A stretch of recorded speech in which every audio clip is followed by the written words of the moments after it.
민주당이 워크숍을 진행했다면 국민의힘은 연찬회를 열었습니다. 이 자리에 누가 왔을까요? 맞습니다. 박근혜 전 대통령이 참석해서 눈길을 끌었습니다. 새누리당 대선 후보 시절이었던 지난 2012년 이후에 무려 14년 만에 이렇게 공개적으로 당 연찬회에 찾은 겁니다. 자, 20분 동안 박근혜 전 대통령이 연설을 했는데요. 여기에 핵심 강조 포인트는 화합이었습니다.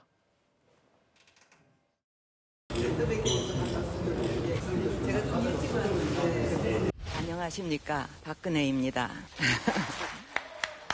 그 진정 어린 이런 부탁을 마냥 거절하는 것이 예의가 아니다 싶어서 좀 힘들어도 여러분을 뵙기로 했습니다. 호랑이의 줄무늬는 밖에 있지만 사람의 줄무늬는 안에 있다라는 말이 있습니다. 애벌레가 나비로 날아오르기 위해서는 처절한 발버둥의 시간이 필요하다고 합니다. 적을 상대로 싸울 때 우리 내부의 분열만큼 무서운 적은 없습니다. 어려운 때일수록 지도부를 중심으로 일치 단결해서 나아가야 한다고 생각합니다. 자, 위기일수록 지도부를 또는 중심을 잡은 사람들과 함께 헤쳐나가야 된다. 당연한 말이죠. 너무 지당하게 맞는 말입니다. 자, 그러면서 위기에 처한 국민의힘 상황을요. 호랑이, 나비 이렇게 다양하게 비유를 하면서 의원들에게 여러 가지 메시지, 의미 있는 메시지를 전달을 했습니다. 그러면서 아까 들으신 것처럼 어려운 때일수록 지도부를 중심으로 일치 단결해야 한다. 여러 차례 강조를 했습니다. 자, 어제 이 연찬회에 박근혜 전 대통령이 참석하게 된 건 바로 정점식 원내대표가 제안을 해서 성사를 해낸 겁니다. 지금 국민의힘이 내부적으로 굉장히 힘들고 장동혁 대표를 중심으로 한 지도부와 비당권파 사이에 갈등이 심하잖아요. 그러니까 뭔가 정정식 원내대표가 구심점을 찾기 위해서 박근혜 전 대통령을 어렵게 모셨어요. 그런데 저 발언을 지금의 국민의힘 상황과 연관지어서 보면 글쎄요. 장동혁 대표에게 모든 힘을 실어주는 상황으로 그렇게 결과가 됐습니다. 민주당이 박근혜 전 대통령의 이번 연찬회 참석을 두고 엄청나게 강도 높게 비판하더라고요. 네. 근데 오셔서 직접 하신 말씀은 보수의 원로, 당의 원로로서 아주 좋은 말씀 많이 하신 것 같아요. 당연히 할 수 있는 말이죠. 그리고 원론적인 수준이었지만 그게 당내 상황과 맞물려 해석할 때는 그래도 장동혁 대표에게 좀 힘을 실어준 것 아니냐라고 해석을 하는 것 같아요. 네. 저는 근데 여러 해석 가능하다고 생각합니다. 그러니까 당 지도부를 중심으로 뭉쳐야 한다. 이렇게 얘기하면 그러니까 장동혁 대표 중심으로 뭉치자 이렇게 할 건데 분열은 안 된다. 이 얘기를 하면 지금 비주류와 또 중진 의원들과 관련해서 좀 각이 서 있으니까 네. 그렇게 갈등하는 것은 좋지 않다라는 뜻의 메시지로도 해석이 될 수 있을 것 같고요. 근데 이런 얘기는 박근혜 전 대통령이 개인적인 경험이 크게 바탕이 된 것 같아요. 네. 본인이 2016년에 탄핵되는 과정에서 당시에 그 야권만으로는 탄핵이 되지 못하는 상황이었는데 네. 당시에 이 새누리당이 분열하면서 탄핵에 이르게 됐었기 때문에 그런 그 본인의 트라우마와 연결돼서 당 중심을 잡고 지도부 중심으로 뭉쳐야 한다고 얘기를 한 건데 네. 당 운영 과정에서 여러 새길 대목이 있다고 생각합니다. 네.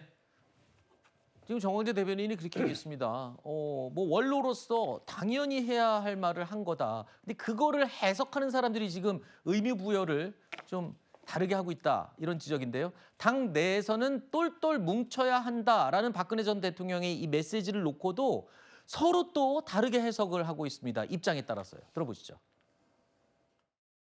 대통령께서 주신 말씀 중에 당이 하나로 뭉쳐서 싸울 때다. 지도부를 중심으로 뭉쳐서 싸워야 한다. 그리고 지도부도 그렇게 될 수 있도록 더 지혜를 모아달라라는 말씀 깊이 새기고 여기 오셔서 박 대통령이 하실 말씀이 뭐가 있겠습니까? 똘똘 뭉쳐서 이 나라를 잘 세워달라. 이런 말씀이 더 있겠냐. 그래서 저는 일반론적인 그 충정의 말씀으로 들었습니다. 자, 이런 걸 두고 고사성어 있죠. 아전인수식 해석이다. 이렇게 감히 제가 말씀을 드리겠습니다. 네.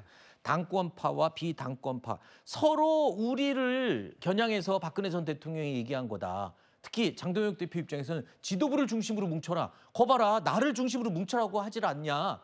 박근혜 전 대통령도 실제로 그러면 장동혁 대표에게 힘 실어주라고 한 말일까요? 아니 뭐 그렇지는 않은 것 같아요. 네. 지난번에 지방선거 때도 부산에 이제 그 북갑 선거에서 굳이 뭐 부산에 가는데 거기서 가장 어려운 북갑 선거에 지원 가지 않고 다른 지역으로 갔어요. 그러면서 한동훈 대표 저격하지 않네. 이게 뭐지? 어떤 행보지? 이런 해석이 나왔습니다. 이번에도 비슷합니다. 뭐 뭉쳐라. 지도부를 중심으로 뭉치는 건 맞지만 뭉쳐라라는 거잖아요. 네. 단합해라, 통합해라. 누구랑 하라는 거죠? 반장 세력, 친한계랑 뭉쳐라, 친한계랑 통합해라, 친한계랑 단합해라 이런 이야기로 들리는데 장동혁 대표는 그 뒤에 뭉치는 건 없고 지도부만 있는 거예요. 그러니까 박근혜 대통령이 이번에도 사실은 뭐 어느 편에 확실하게 손을 들어줬다 이렇게 해석하기는 어려운데 뭐 저는 오히려 결에 따라서는 지금 이렇게 분열하고 싸울 때냐 뭉쳐라. 그러니까 친한계랑 합쳐라 이런 이야기로 충분히 해석될 수 있다. 어허. 그렇게 생각을 합니다. 네네. 지금 장동혁 대표가 뭉칠 사람이 누가 있습니까? 네. 친한계밖에 없잖아요. 어. 만약에 뭉친다면, 만약에 통합한다면. 뭉쳐지겠습니까 지금? 그러니까 어려운 얘기죠. 근데 뭐 뭐 징계를 하고 뭐 내쫓고 난리가 난 상황에서 어떻게 뭉칩니까? 그러니까 오히려 지금 그 박근혜 전 대통령의 이야기로 네. 친한계들이 지금 박 전 대통령이 분열하지 않고 똘똘 뭉치라는 이야기인데 왜 우리를 계속 내치냐, 알겠습니다. 징계하냐 이렇게 주장할 수 있습니다. 참 같은 말인데 해석을 이렇게 달리하는 게 신기할 정도입니다. 자, 이렇게 박근혜 전 대통령의 등판에 14년 만에 공개적인 자리에 모습을 드러낸 것에 대해서 민주당은요. 이렇게 비판했습니다. 기이한 퇴행이다라고 말입니다. 민생과 미래 전략을 치열하게 고민해야 하는 자리에 국민의힘은 박근혜 전 대통령을 공식 초청해 당이 나아가야 할 방향에 대한 조언을 구한다고 합니다. 참으로 기이한 과거 퇴행이 아닐 수 없습니다. 헌정 질서 훼손으로 사법적 심판을 받은 전직 대통령을 불러내어 열 수 있는 내일은 없습니다. 역사를 잘 모르는 분들인 것 같아요. 저 말고도 많은 정치인들이 그렇겠지만 박근혜 대통령님의 명예회복은 반드시 역사 앞에 다시 해야 될 일이라고 생각을 하고 있고요. 그래요? 사석에서도 민주당 의원님들, 민주당 패널들도 이런 얘기 많이 해요. 박근혜 같은 사람이 어디 있어. 그 사람 절대 돈 장난쳤을 사람은 아니에요.